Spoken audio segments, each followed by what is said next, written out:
Hello, welcome to another episode of Chaotic Torture RC. This is going to be another Tech Tip Sunday. And what I'm going to show you all today is something really neat and simple. It won't take long to do, and it doesn't take much to do it. As you see, I got a little piece of wood here. I got a small handful of nails, a little hammer, and some pliers. What I'm going to show you how to make is a pinion holder for those that don't want to order one or buy one. I've bought some in the past and end up usually losing them because they're small and tiny like this. What you're going to do though is take your board, take a nail. I don't know the specific size of the nail, but as long as you can slide a pinion gear over it, over the nail, and tighten the grub screw down, that's all that matters.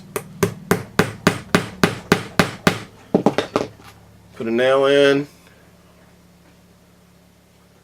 and when you're making it yourself, you can space them as close together as you can, as long as you got room for your pinions, or as far apart as needed. You can use a bigger board, smaller board, as long as you're not splitting it. I find something like this handy just to throw in some of my pit boxes, because I've got tons of pinions all over the place, and if I don't keep them in track, then I lose them. So this is just a cheap, effective way to keep your pinion gears in order after you get some nails in there. Go through with some nice side cuts, dikes I think some people call them.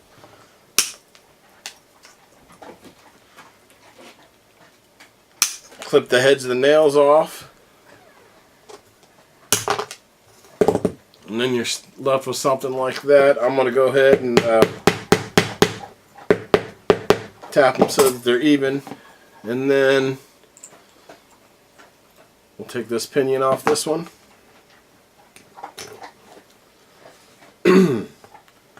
Tighten it down, and now we've got a pinion holder. Go through and take a few more off this. If you want to order a pinion holder, this one here is a S&K, and it's nice. It's got a little thing you can tie a string to and stuff, but I don't know, if I was to put something like that in one of my pit bags and like go trailing or something, I could see myself pulling it out, losing it or something, just because it is smaller. Something like this is a little more noticeable when you get it out. I've made some where I've cut contours in them that I hang on a wall that look like handles. They're curved in and out like a handle, so when you grip it, it's comfortable. It's hard to telling how many pinion gears I have just from all the various RCs I've bought over the years, and then just the sets of Robinson Racing pinions and stuff that I buy, because it's good to have different various size pinions. But anyways, as you see, a few nails, block of wood. I can paint this, I could stain it, I could sticker it up if I wanted to. I can go on the other side and run more if I needed to, or I could run even some up there. There's all sorts of ways you can do it. You can use various size wood to do so. But yeah, if you're like me and you have a lot of pinions, this method is the cheap way to make a pinion holder. And like I said, it's a little bigger than this one. The small and compact's nice for some people if you're trying to save space and stuff. But for me, I'd rather have something a little bigger, a little more noticeable. That way, when I put it in my bag, if I get it out, I see that sitting out more than I see that if I'm out on the trails or something. Now granted, if you're a racer and you want everything to look nice and professional, you know, of course you can go that route. Another thing you can do though is you could cut your board down thinner, pre-drill your holes, put that through, cut that end off, a little bit of glue in there to hold it, and then you've got something that size but yet still made out of wood, so it was cheaper than getting one of these.